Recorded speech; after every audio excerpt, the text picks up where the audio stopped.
Günaydın Örgüler YouTube kanalıma hoş geldiniz. Bugün bu güzel modelin anlatımını yapacağım. Bakın şöyle modelimiz oldukça güzel. Şöyle zarif bir model.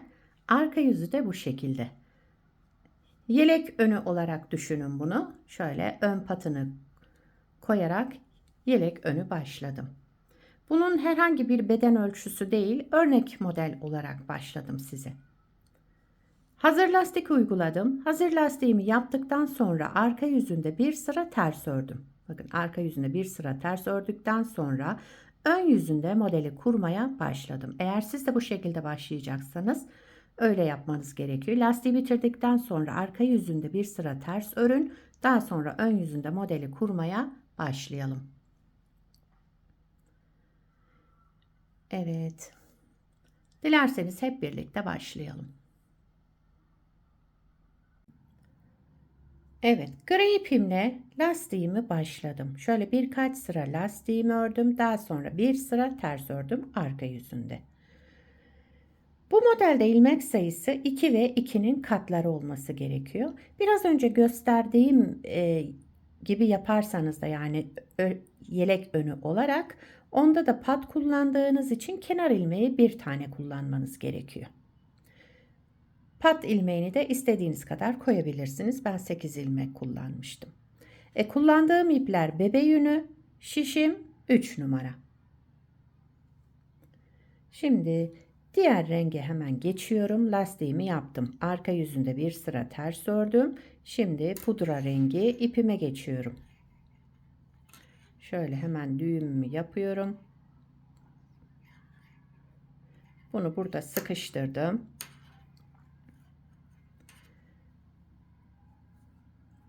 Evet. Kenar ilmeğimi renk değiştirdiğim için ördüm. Bir önceki sırada örmeden aldım. Renk değiştireceğim için ön yüzünde ördüm. Bir sonraki ilmeğe geçince ilmeğin içinden değil bir alt boşluktan, bakın buradan ördüm ilmeğimi düz olarak. Şişimden çıkarmıyorum bu ilmeğimi. Bu ve bir sonrakini alarak ikisini bir düz örerek tek ilmeğe düşürdüm. Sıradaki ilmeğimin bir alt boşluğundan girerek ördüm düz olarak. Daha sonra iki ilmeğimin ikisini bir alarak düz ördüm. Sıradaki ilmeğimin bir alt boşluğundan girerek ördüm. Daha sonra sıradaki iki ilmeğimi aldım ve düz ördüm. Birinci sıra ön yüzünde böyle devam ediyoruz. Modelimiz 4 sıradan oluşuyor. Hep bu 4 sıranın tekrarını yapacağız.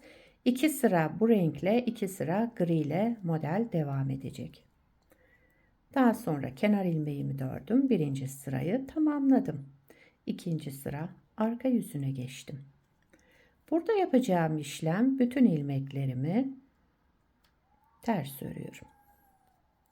Şu şekilde ilmeklerimizin tamamını ters örerek devam edelim.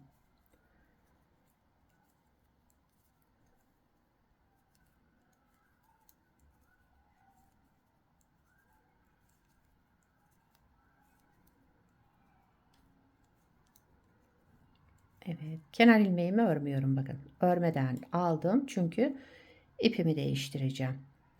Diğer ipe geçtim. Şu şekilde aldım gri ipimi ve üçüncü sıra ön yüzündeyim. Kenar ilmeğimi ördüm. Renk değiştirdiğim için. Daha sonraki ilmeğimi bir düz ördüm. Şöyle ipi sıkıştırayım. Bir düz ilmekten sonra bir alt boşluktan. Şu şekilde yine. Daha sonra iki ilmeğin ikisini bir alalım ve düz olarak örelim.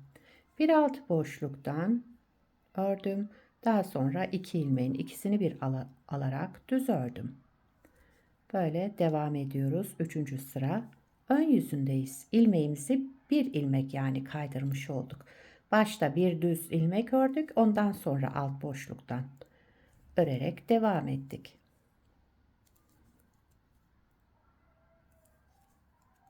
Evet. Yine sıra sonunda bir düz ilmeğimiz kaldı. Onu da yine düz olarak ördüm.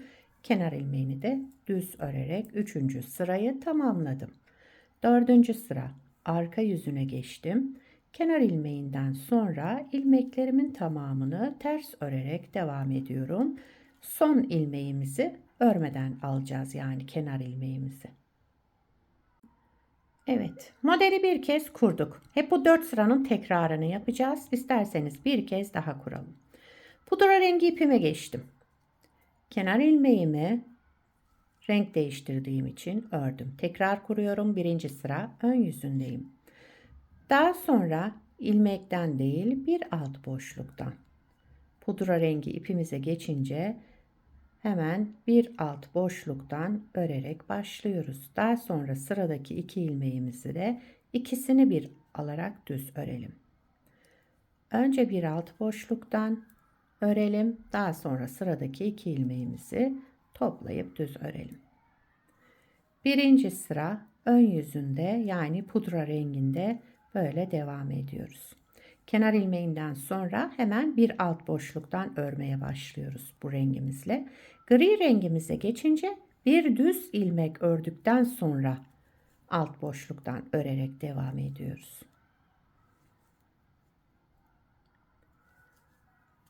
Evet, ilmekleri tamamladım. Kenar ilmeğimi de düz ördüm. 2. sıra arka yüzüne geçtim. Kenar ilmeğinden sonra bütün ilmeklerimi ters örüyorum.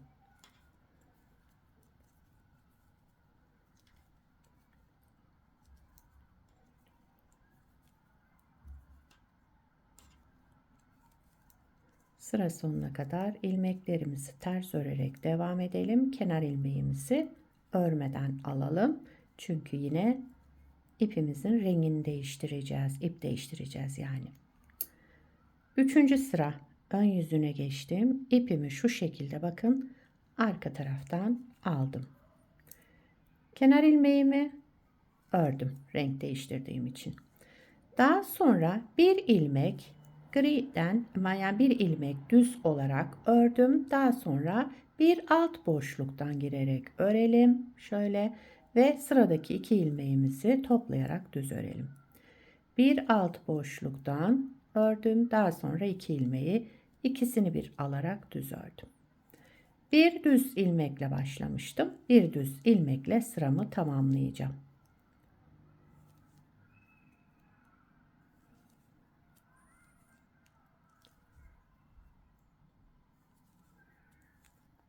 Evet, bakın bir ilmeğimiz kaldı. Bunu düz örüyorum. Daha sonra kenar ilmeğimi ördüm. 4. sıra arka yüzüne geçtim. Burada yapacağım işlem, kenar ilmeğinden sonra bütün ilmeklerimi yine ters örüyorum. Arka yüzünde farklı bir işlem yapmıyoruz. İlmeklerimizi ters örerek devam edeceğiz.